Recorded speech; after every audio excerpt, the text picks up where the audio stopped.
जैसे हमारा खाता पंजाब नेशनल बैंक में है और जैसे हम यहाँ पर अपने पंजाब नेशनल के बैंक अकाउंट जैसे पैसा ट्रांसफ़र करने के लिए जा रहे थे तो हमको यहाँ पर थ्रेशोल्ड लिमिट का प्रॉब्लम आ रहा था, हम पैसा ट्रांसफ़र नहीं कर पा रहे थे। उसके बाद हमने क्या किया, हम यहाँ पर अपनी ब्रांच गए। जैसे हम ब्रांच गए तो हमको यहाँ पर हमारे ब्रांच की तरफ से हमको एक फॉर्म दिया गया, application form for increasing threshold limit का। तो जैसे हमको यहाँ पर क्या करना होता है, जैसे हम जब अकाउंट ओपन कराते हैं तो वहाँ पर एक लिमिट सेट रहता है। अब जैसे हम उस लिमिट को यूज कर लेते हैं उसके बाद हमको थ्रेशोल्ड लिमिट का प्रॉब्लम देखने को मिल जाता है।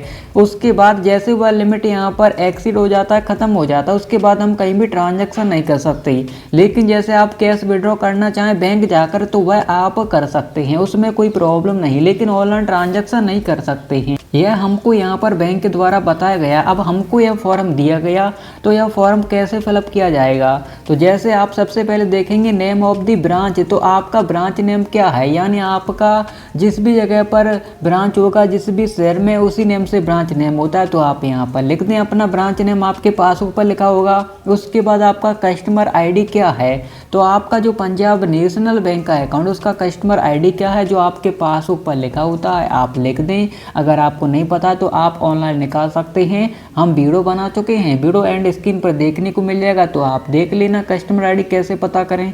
उसके बाद name of the account holder, तो आपका नेम क्या है बैंक में, पूरा नेम लिखना है। ओके, जो सही नेम है आपके बैंक में पूरा नेम लिखना है। हमने एग्जाम्पल के तौर पर आपको समझाने के लिए लिख दिया है, आपको अपना पूरा नेम लिखना है सही तरीके से।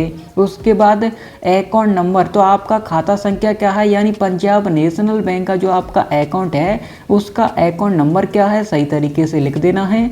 उसके बाद एड्रेस में अपना एड्रेस लिखेंगे, जैसे सबसे पहले आपका विलेज क्या है, उसके बाद पोस्ट क्या है, डिस्ट्रिक्ट क्या है, उसके बाद राज्य क्या है, स्टेट क्या है, आप यहाँ पर लिख दें। जैसे हमने शॉर्टकट में यूपी लिख दिया है, ओके, तो आप लिख सकते हैं। ओके, उसके बाद एड्रेस प्रूफ, तो जो आपने यहाँ पर एड्रेस दिया है या एड्रेस आपके आधार कार्ड में भी होगा तो आपको इसी के साथ आधार कार्ड का फोटोकॉपी देना होगा और एड्रेस प्रूफ में आधार कार्ड लिखना होगा। ओके, यानी आप इस फॉर्म के साथ जो भी सपोर्टिंग डॉक्यूमेंट देंगे, जैसे वोटर कार्ड दे रहे हैं तो जो वोटर कार्ड पर एड्रेस है वह लिखना है और यहाँ पर वोटर कार्ड लिखना है। अब जैसे हम आधार कार्ड ही दे रहे हैं तो हमें यहाँ पर अपने आधार कार्ड पर जो एड्रेस है वह लिख देंगे और इसमें आधार कार्ड लिख देना एड्रेस प्रूफ में, बस इतना करना है।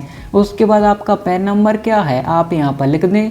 उसके बाद आपका मोबाइल नंबर क्या है, आप यहाँ पर लिख दें। उसके बाद आपका ईमेल आईडी क्या है, आप लिख भी सकते हैं, ना लिखें कोई प्रॉब्लम नहीं, बस आपको इतना डेवलप कर देना जो हमने किया है। उसके बाद ऑक्यूपेशन, यानी आप करते क्या हैं, आप स्टूडेंट हैं, हाउसवाइफ हैं, सैलरी पर्सन है, सेल्फ एम्प्लॉयड हैं। अब यहाँ पर स्टूडेंट और जैसे हाउसवाइफ हैं उनका जैसे कोई इनकम नहीं है तो उनको अलग तरीके से फॉर्म फिलअप करना है, लेकिन जो सैलरी पर्सन है उनको अलग तरीके से फिलअप करना है, यानी जो इनकम करते हैं उनको अलग तरीके से, जो नहीं करते उनको अलग तरीके से फिलअप करना है। और जैसे लिमिट भी अलग अलग तरीके से इंक्रीज किया जाएगा। तो जैसे आप इस वीडियो को सही से वॉच करें, यह हमको बैंक के द्वारा बताया गया था।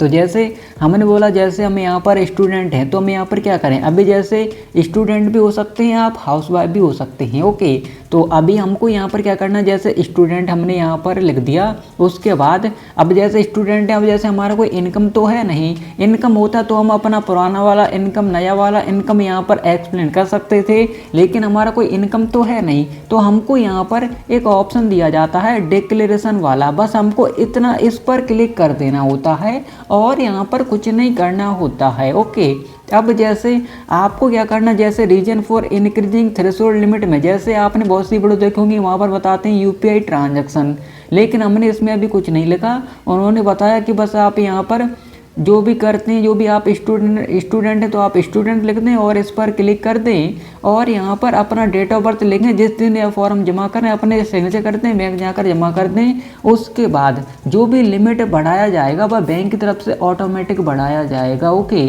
आप यहाँ पर इसमें कुछ नहीं कर सकते, जैसे आपने यहाँ पर लिमिट अपने अकॉर्डिंग एंटर करते उस तरीके से लिमिट इंक्रीज नहीं होगा, ऑटोमेटिक बैंक की तरफ से सेट किया जाएगा। जैसे अगर आप स्टूडेंट या हाउसवाइफ हैं, ओके, बस आप इतना लिखें, इस पर क्लिक कर दें, इसके साथ आधार कार्ड का फोटोकॉपी दे दें, आपका लिमिट ऑटोमेटिक बैंक की तरफ से इंक्रीज हो जाएगा और आप यहाँ पर कुछ नहीं कर सकते हैं। लेकिन जैसे कोई सैलरी पर्सन है, जॉब करते हैं तो उनका लिमिट कैसे बढ़ेगा। तो जैसे हमने स्टूडेंट लिखा है तो जैसे वह सैलरी पर्सन है तो वह लिख देंगे सैलरी पर्सन। उसके बाद पहले उनका सैलरी से कितना इनकम होता था वह आप यहाँ पर लिखेंगे। अब कितना होता है एनुअल इनकम, यानी सालाना इनकम कितना होता है वह यहाँ पर लिखना होगा।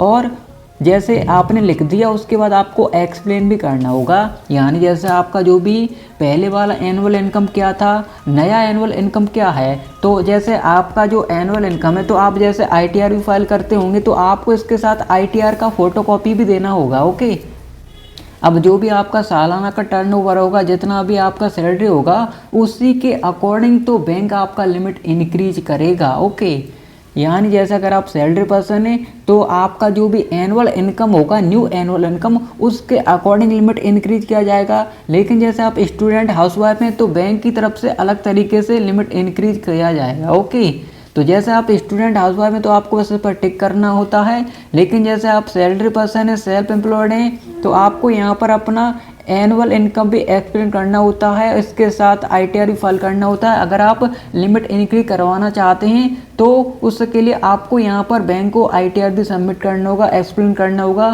कि आप लिमिट क्यों इंक्रीज करवाना चाहते हैं, यह सभी आपको करना होगा। ओके, तो आप इस तरीके से इस फॉर्म को फिलअप कर सकते हैं। नीचे अपना डेट और यहाँ पर सिग्नेचर कर देना है, बस आपका फॉर्म यहाँ पर फिलअप हो चुका है। अब आप इसको जमा कर सकते हैं। जमा करने के बाद आपका जो लिमिट है वह यहाँ पर कुछ दिनों के बाद इंक्रीज हो जाएगा। ओके।